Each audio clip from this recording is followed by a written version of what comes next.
Hello everyone, welcome to our channel Shiksha Diksha Hindi classes में आपकी Hindi teacher Sonam है। आज आपके लिए हिंदी साहित्य से बहुत ही महत्वपूर्ण प्रश्नोत्तरी क्लास लेकर आई हूँ, जो आपके एग्जाम के लिए बहुत ही इंपॉर्टेंट है। तो चलिए आज प्रश्नोत्तरी क्लास करते हैं स्टार्ट। देखिए, मैंने जो जितने भी क्वेश्चन लिए हैं, ये क्वेश्चन आपके लिए बहुत इंपॉर्टेंट है और हर एक क्वेश्चन जो है, एक का क्वेश्चन आपका एग्जाम में किसी न किसी एग्जाम में पूछा गया है, चाहे वो टीजीटी पीजीटी का एग्जाम हो या फिर केबीएस का एग्जाम हो या फिर बीपीएससी का एग्जाम हो। ये जो एक क्वेश्चन जो है वहाँ से मैंने उठाए हुए हैं, तो आप इसे ध्यान से करेंगे और जो है आप इसे याद रखेंगे।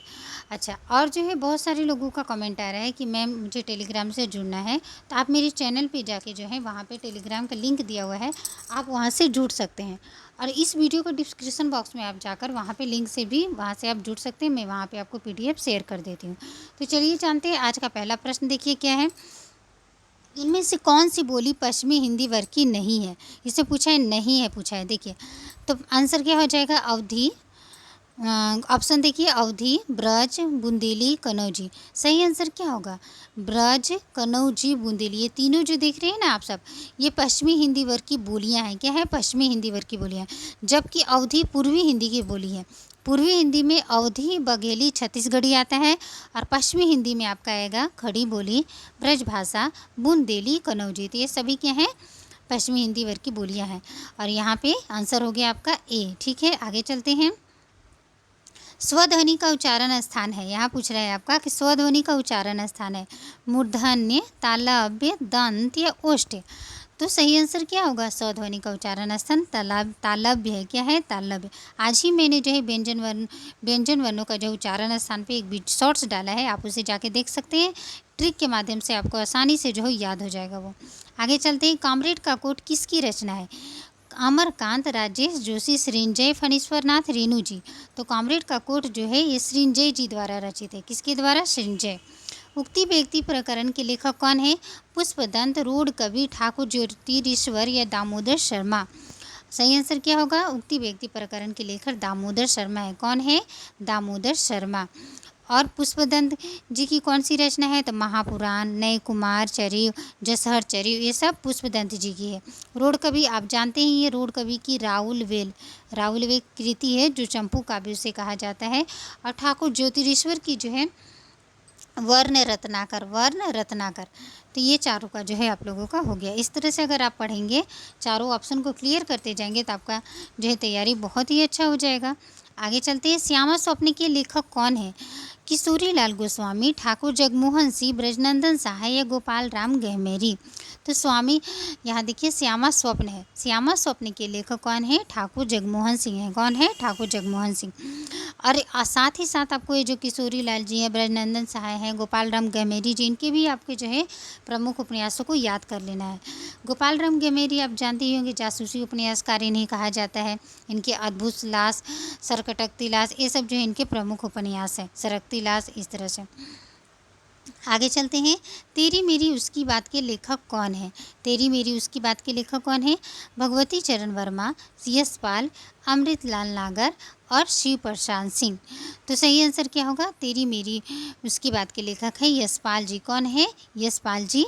और यशपाल जी जो हैं, ये तेरी मेरी उसकी बात यशपाल जी की बहुत ही महत्वपूर्ण क्या है, उपन्यास है। तो और यहाँ पे भगवती चरण वर्मा दिए, अमृतलाल नागर दिए, शिव प्रसाद, इनकी भी आपको उपन्यासों को याद कर लेना है, एग्जाम के लिए आपको बहुत इंपॉर्टेंट है। तो चलिए आगे चलते हैं। भाषा और समाज के लेखक कौन है, तो भाषा और समाज के लेखक है रामविलास शर्मा। कौन है, रामविलास शर्मा। ये देखिए आगे चलते हैं। प्रश्न, इनमें से कौन सा दलित आत्मकथा नहीं पूछा है। ये देखिए यहाँ क्वेश्चन क्या पूछ रहा है, नहीं। ये देखिए, नागफनी, जूठन, अपनी खबर और मुर्दहिया। तो नागफनी, जूठन, मुर्दहिया, ये तीनों जो है ना दलित आत्मकथा है। क्या है, दलित आत्मकथा।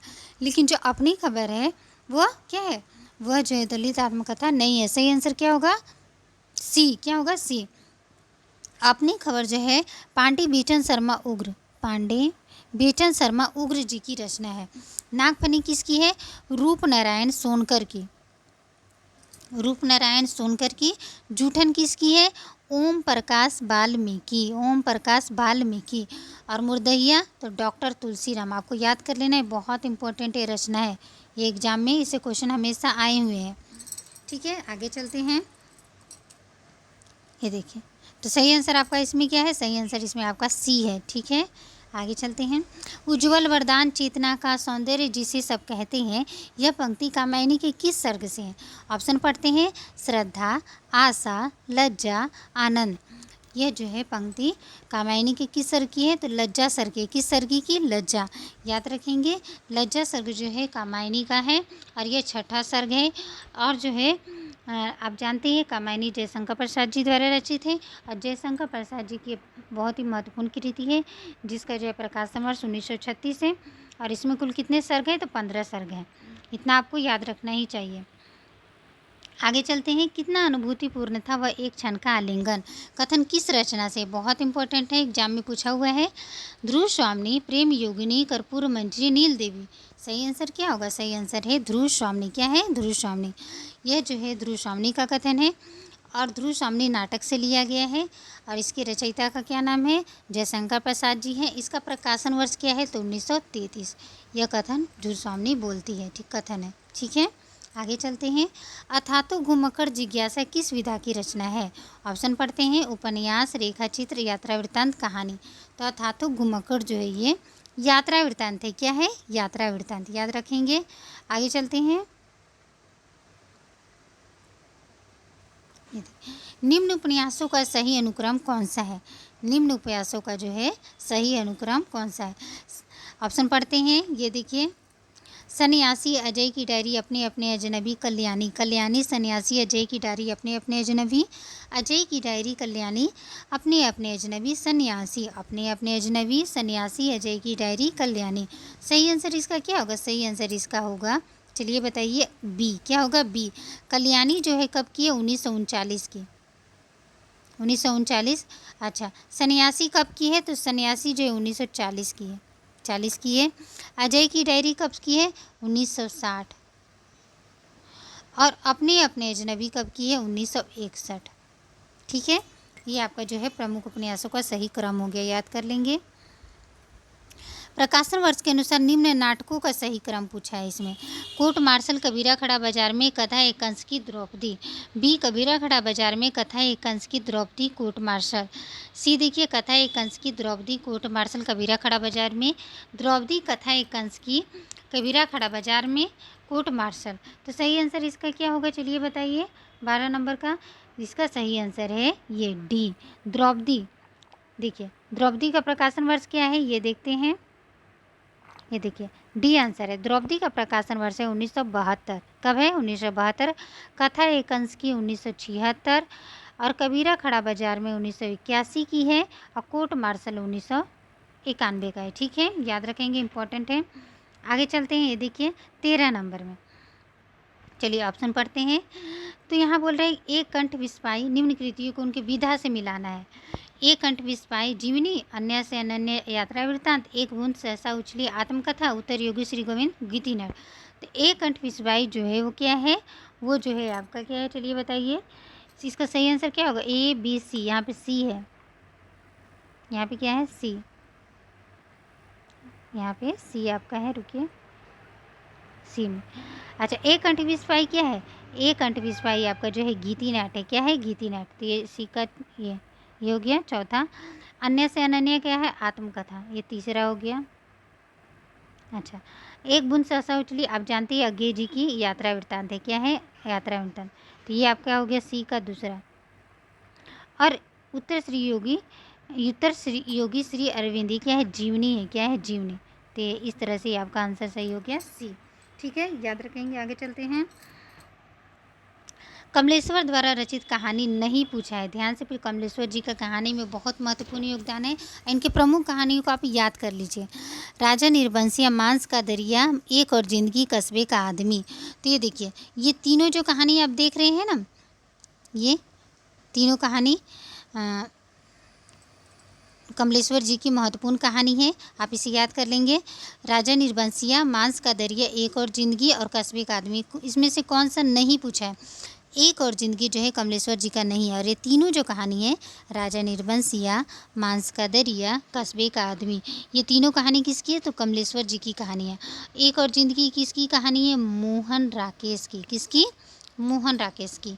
आगे चलते हैं, इनमें से कौन सी कृति वृंदालाल वर्मा की है पूछा है। ये देखिए, गोदान, भुवन, विक्रम, चित्रलेखा, यही सच है। तो चलिए बताइए, भुवन विक्रम है। ऑप्शन क्या है, भुवन विक्रम। तो वृंदालाल वर्मा की कौन सी कृति पूछा है, तो भुवन विक्रम जो है वृंदालाल वर्मा की है, यही सच है। मनु भंडारी जी का है। चित्रलेख आपको पता ही है, भगवती चरण वर्मा की है। गोदान जो है प्रेमचंद जी का है।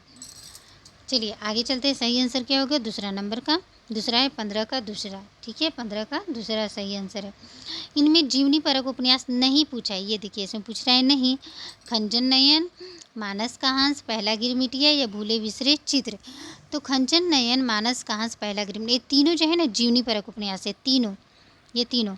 और भूले बिसरे चित्र ये नहीं है, क्या नहीं है। तो सही आंसर क्या हो जाएगा, भूले बिसरे चित्र नहीं है। मानस कहांस में तुलसीदास जी का है, पहला खंजन का नयन में सूरदास जी का है। तो इस तरह से तीनों जो है जीवनी परक उपन्यास है। आगे चलते हैं, लगता नहीं दिल मेरा आत्मकथा की लेखिका है पूछा है। देखिए, कृष्णा अग्निहोत्री, मनु भंडारी, मैत्रेयी पुष्पा, पद्मा सचदेवा। लगता नहीं दिल मेरा कृष्णा अग्निहोत्री जी की आत्मकथा है। आप ऐसे याद कर सकते हैं, कृष्ण के बिना दिल नहीं लगता।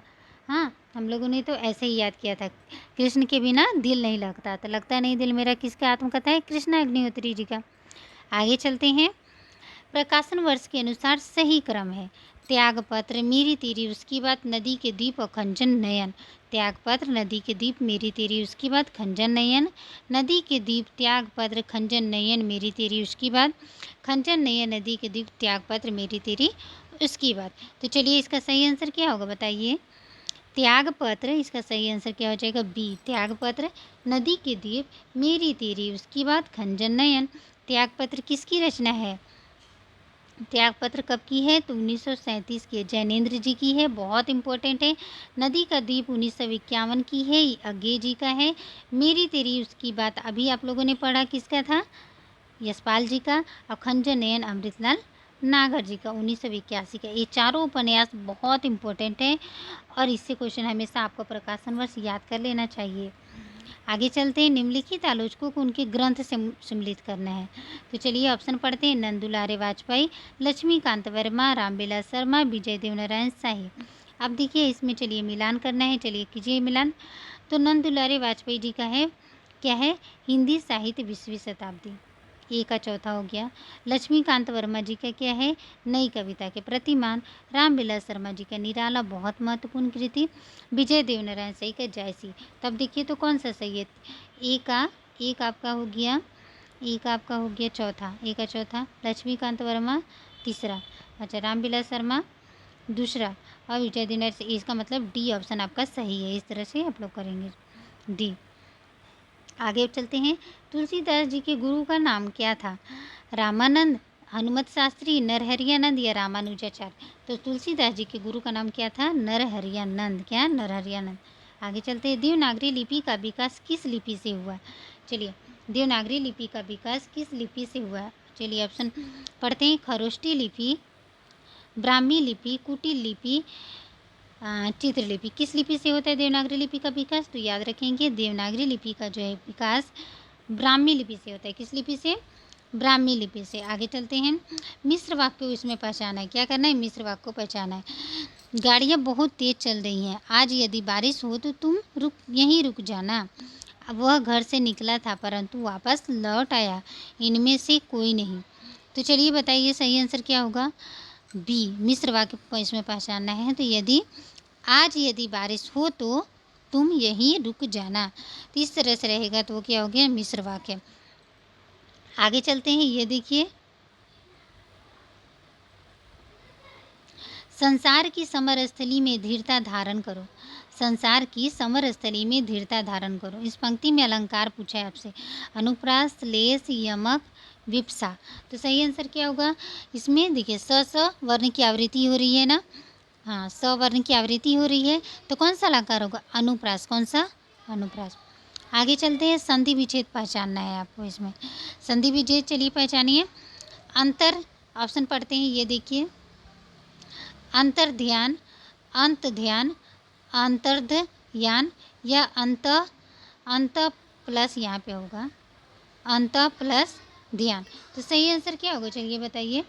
तो अंतर ध्यान का क्या हो जाएगा, अंतर्धान है, अंतर्धान का क्या हो जाएगा संधि विच्छेद, अंत प्लस धान, ये डी नंबर आपका सही है। ठीक है, आगे चलते हैं।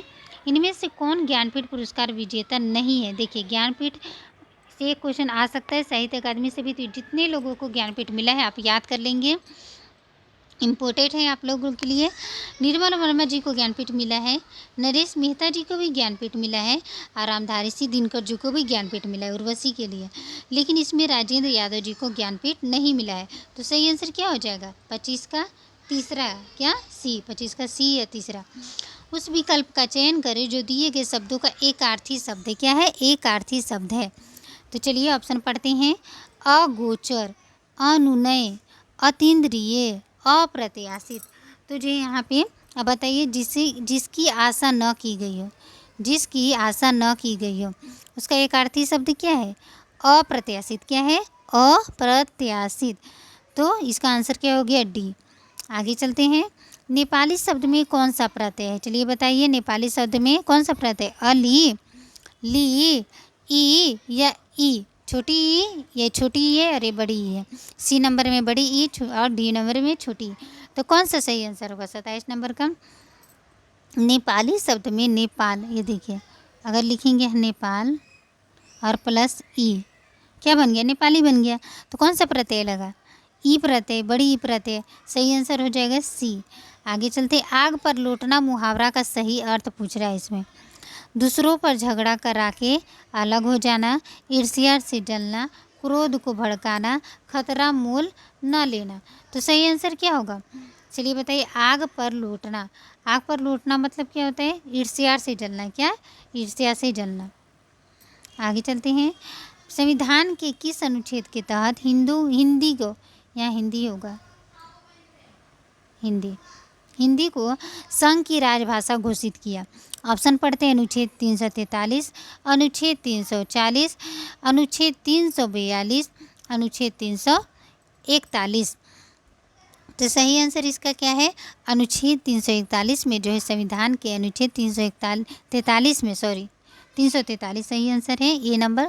अनुच्छेद 343 में जो है संविधान का जो है हिंदी को जो है राजभाषा का, उसमें जो है राजभाषा संबंधी नियम उसमें घोषित किया गया है। 343 से 351 तक राजभाषा के संबंध में वहाँ पे नियम है। तो सही आंसर क्या हो जाएगा, ए। आगे चलते हैं 30 नंबर में। मुख्य अर्थ में भिन्न होते हुए भी उससे कुछ संबंध अर्थ प्रकट करने वाली शब्द शक्ति को कहते हैं। तो चलिए ऑप्शन पढ़ते हैं। लक्षणा, शाब्दी व्यंजना, अभिधा या आर्थी व्यंजना। तो क्या होगा इसका आंसर, सही बताइए। तो मुख्य अर्थ में भिन्न होते हुए उससे कुछ संबंध अर्थ प्रकट करने वाली शब्द शक्ति को क्या कहेंगे, लक्षणा। क्या कहेंगे, ऑप्शन ए। तो इस तरह से हम लोगों ने आज कुल 30+ जो है प्रश्न किए हैं। और यहाँ पे जो है आपके लिए यहाँ पे नीचे में आंसर की लिख दिया गया है। आप इसे जो है आप करके प्रैक्टिस कर सकते हैं। तो ऐसे ही पढ़ते रहिए और आगे जो है नेक्स्ट वीडियो में हम लोग मिलते हैं नए टॉपिक के साथ। अगर आपको ये वीडियो अच्छी लगी हो तो please friends like share subscribe अवश्य करें और शेयर करें, ताकि मुझे भी जो है आपके लाइक से, मुझे कमेंट करने से आपको मुझे मोटिवेशन मिलती है। तो प्लीज़ लाइक शेयर सब्सक्राइब अवश्य करें फ्रेंड्स। मिलते हैं नए वीडियो में नए टॉपिक के साथ। जिन्हें भी टेलीग्राम से जुड़ना हो, इस वीडियो के डिस्क्रिप्शन बॉक्स में लिंक मैं दे रही हूँ, आप उससे जुड़ जाएं, वहीं पे मैं आपको PDF सेंड कर दिया करूँगी। तो थैंक यू फ्रेंड्स वीडियो को देखने के लिए। पढ़ते रहिए, मुस्कुराते रहिए, स्वस्थ रहिए। Thank you.